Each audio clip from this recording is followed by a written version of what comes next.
Tacoma traffic, Cherokee 7428 Romeo taking off runway 35. Left downwind departure to the southwest, Tacoma traffic. Brake release.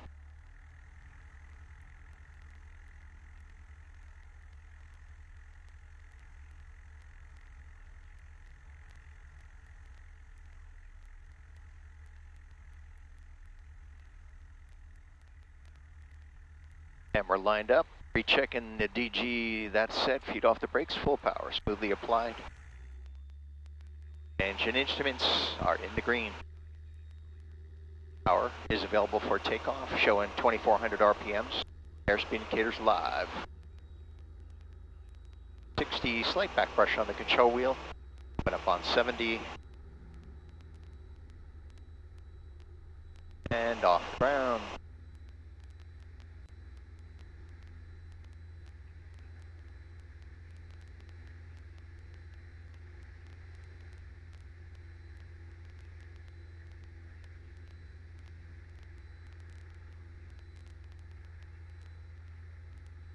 What a beautiful night. Oh, look at those. Yeah. Clouds over the Olympics.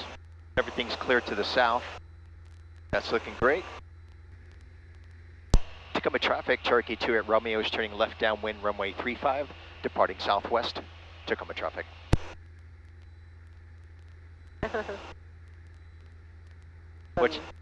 Some fireworks off of those docks.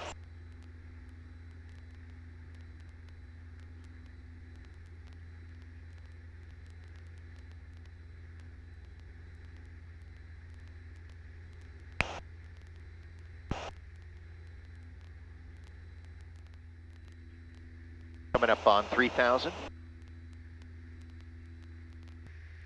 Remember the last time we did this, it was a kind of, the moon was out, and there was some like a blanket of clouds, and it was really pretty. Yeah. Only a quarter sliver moon. There's a little bit up there, where is that? Right in there. Oh yeah.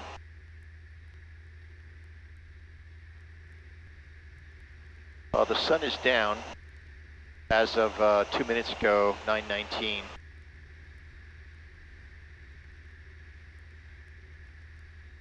ETA to Long Beach is 10:22, so it'll just be about right.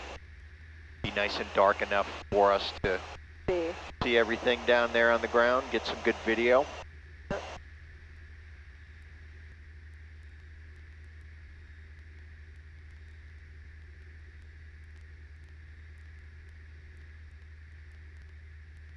I think when we did this a couple of years ago, we left later, I think. Yeah, it was darker because I remember like all of this. It was just like, it just looked like bombs going up because you could see it everywhere.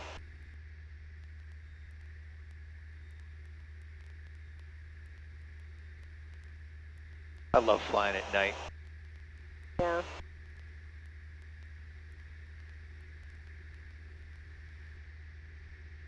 Back 20 years ago when you have the benefit of this this kind of technology that shows you the terrain that's out in front of you and stuff, but it's indispensable at night. If you go up here to flight plan and then you hit right here where it says profile, that shows you all the terrain out in front of you. Out to 60 nautical miles.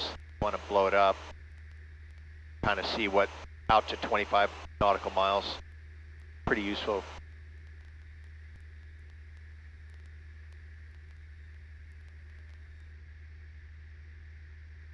It is incredible, like just how much water there is. Like, you just don't realize it. Because when you're driving around, it just doesn't seem like it. Yeah. I always thought that there would be more airplanes wanting to go up and see fireworks from the air, you know. Yeah. There's not hardly anybody up there. Well, I think, you know, if they have a party or something going, then Yep. we're just going to do that like we did last year.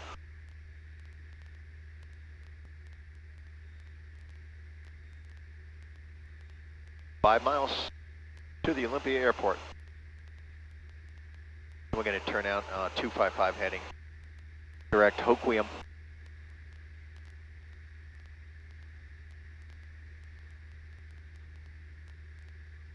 .25 seconds. 255.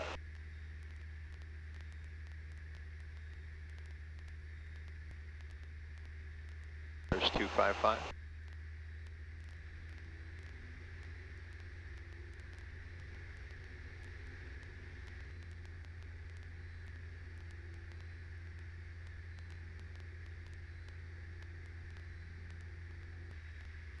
Oh, there's someone shooting them off up in the mountain there. I know. That's pretty cool. Be a logging road or something.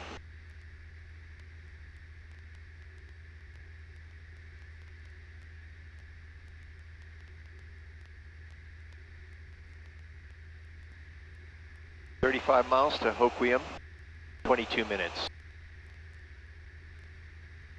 108 over ground, ETA destination 1027.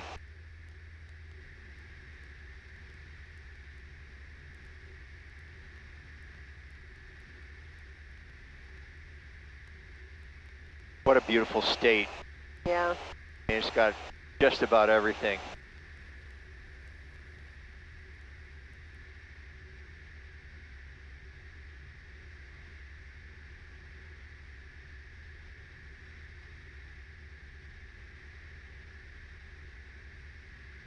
$3,500. I'm going to bring it down to about 2,000 until we get to the coast, and I'll descend it a little further.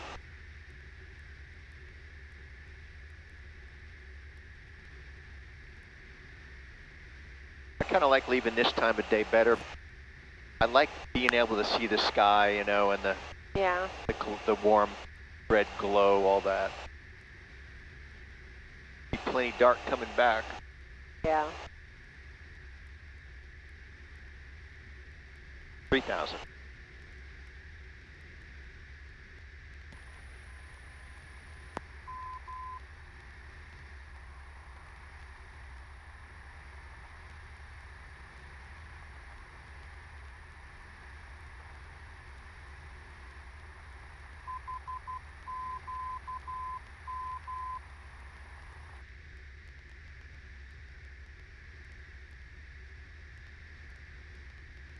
Nuclear power plants. 2,000. What'd you say? Nuclear power plants.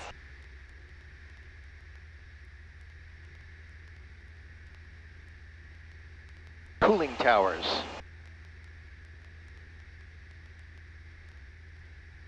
They're charted right there.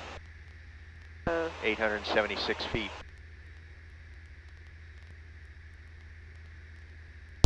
Hoquiam traffic, Cherokee 7428 Romeo is 10 to the east. We'll be transitioning just south of the airport westbound Hoquiam.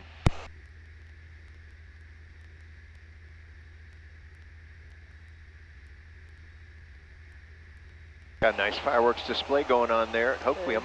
Yeah.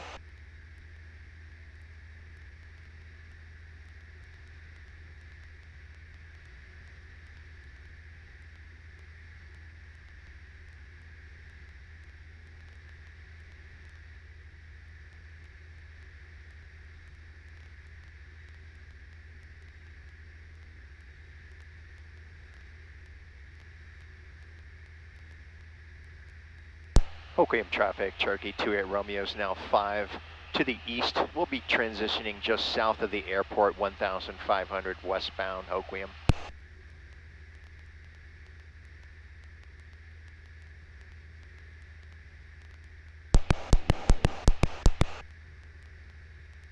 There they go. Oh. I was wondering where it was at.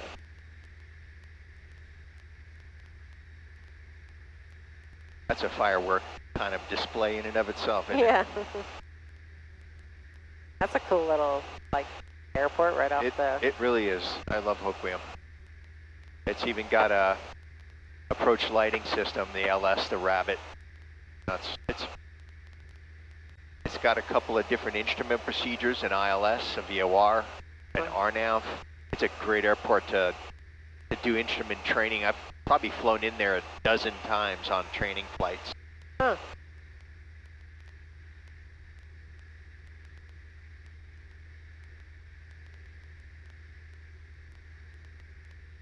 No restaurant on there? No, sadly. Huh. You know, all the times I've gone in there, I've never gone into the actual town, which I really need to do that. It's not that far. Yeah.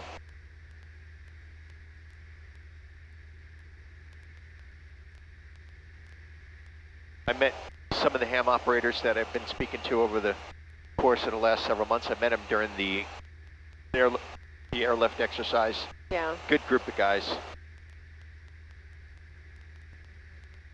Weird how it like has those lights across the water. Yeah, it's really cool. You know, that was part of the airlift exercise where food was being brought. You know, that's obviously where I flew in. But the reality is that if a tsunami hit, you know, this exercise was based on a 40-foot tsunami. Look at where that airport is. Yeah. It would be washed out. Yep. Gonna have to find a good alternative. Just out in the distance, like.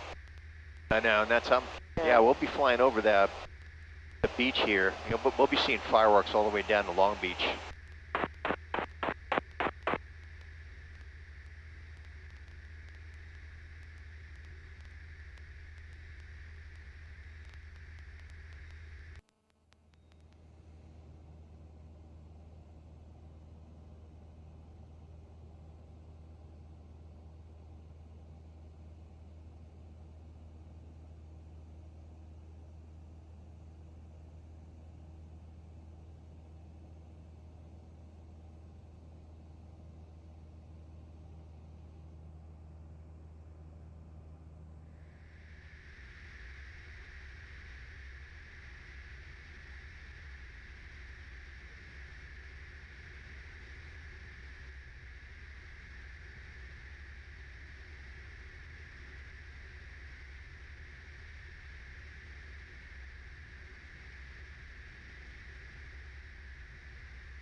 (1021) ETA, 123 over ground.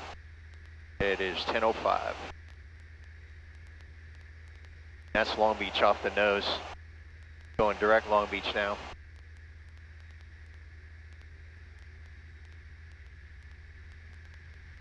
Five minutes.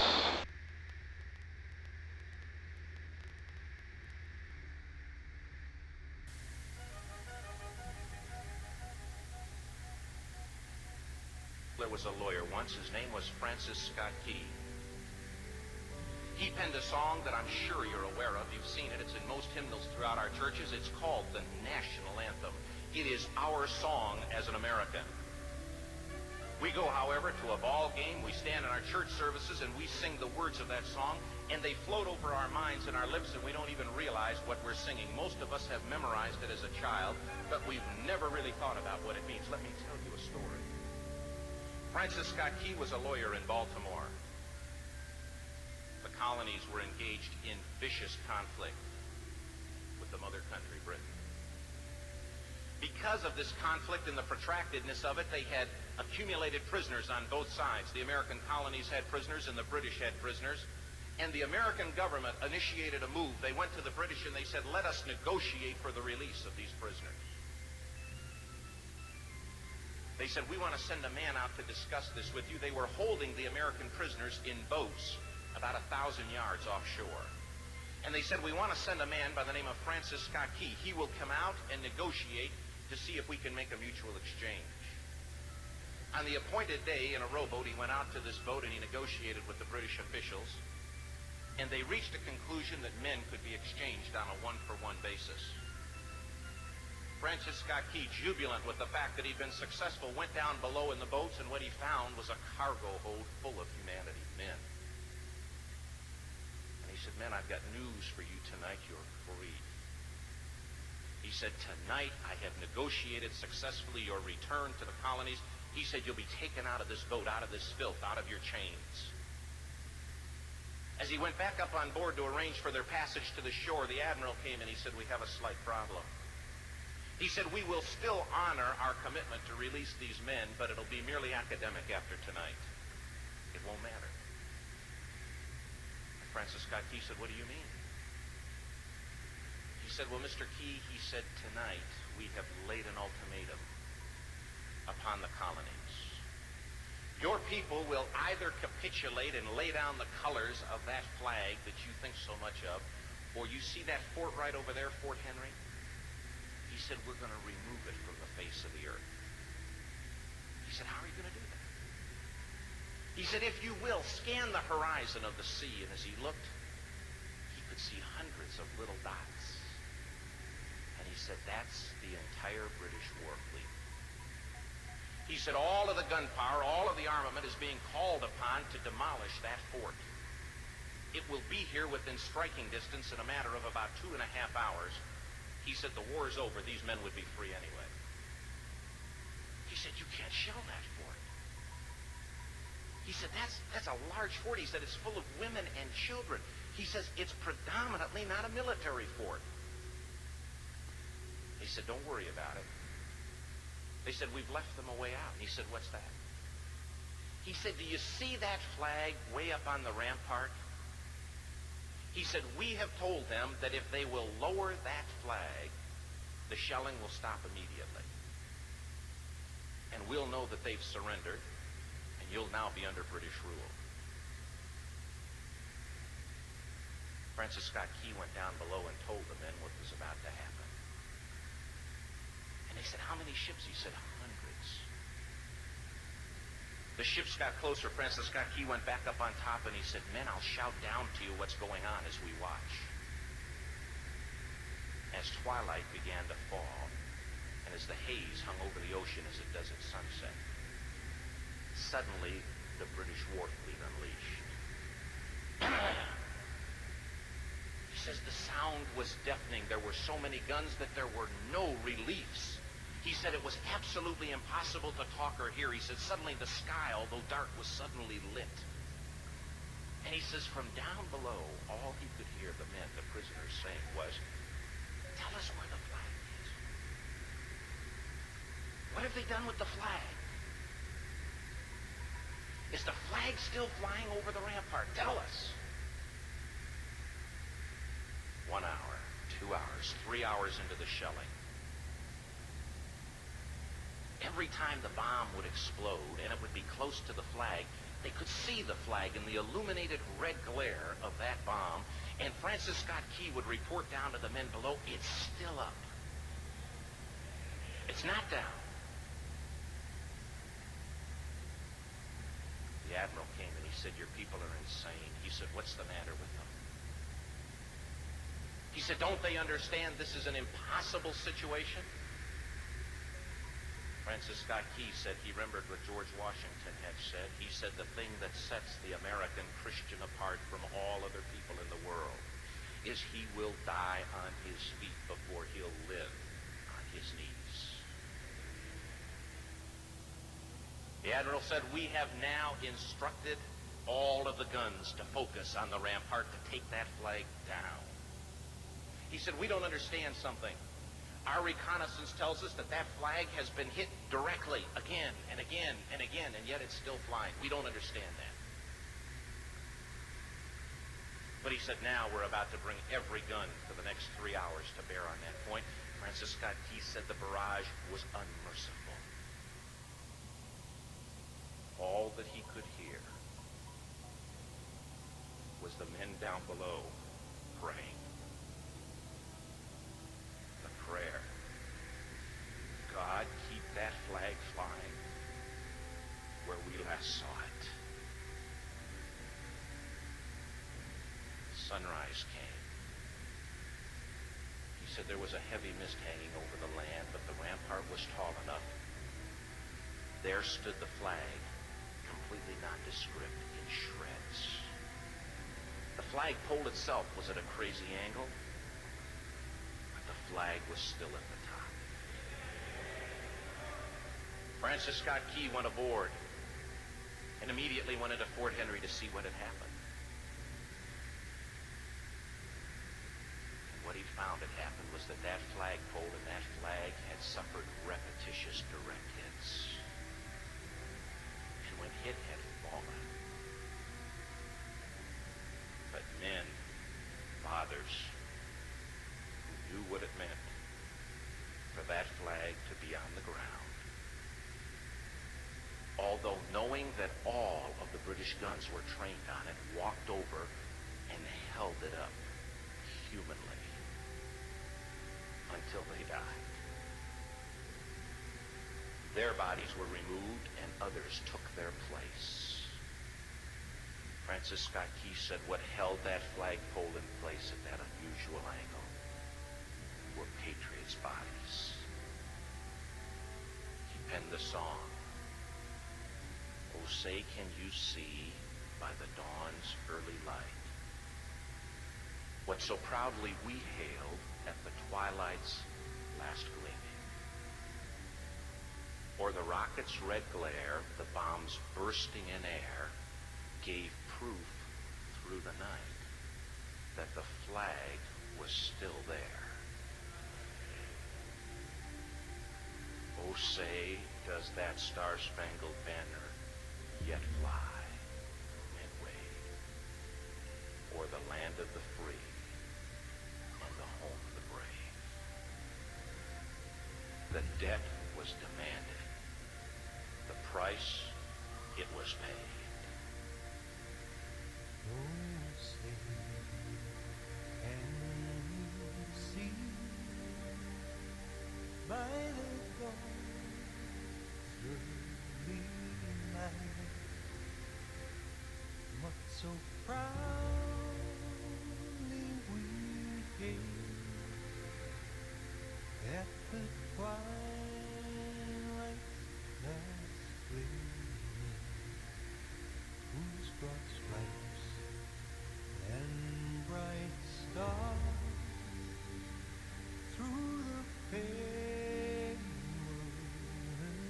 fight o'er the ramparts we watched were so gallantly streaming, and the rockets spread clear, the bombs bursting in air gave proof through the night that our flag was still there. Oh, say, does that star-spangled banner yet wave o'er the land of the free and the home of the brave?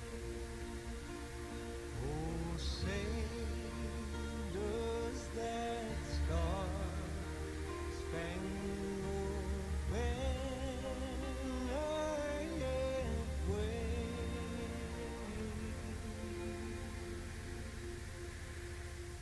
o'er the land of the free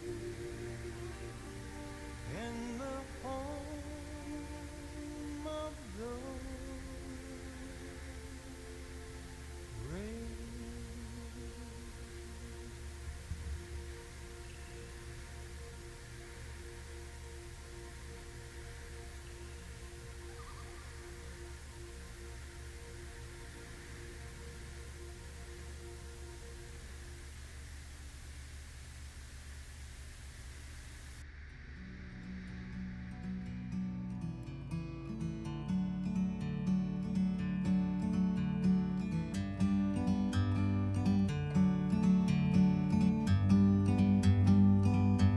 Like a bird on a tree,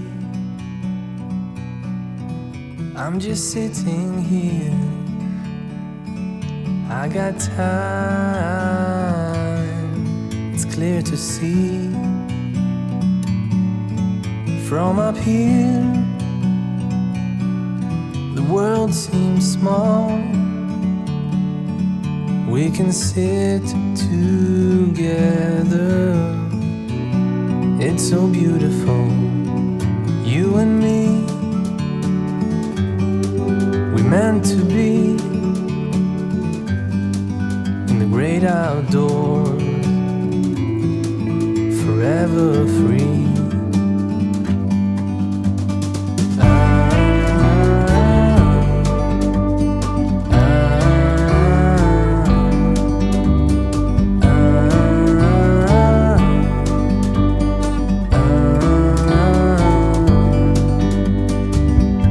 Sometimes you need to go and take a step back to see the truth around you. From a distance you can tell.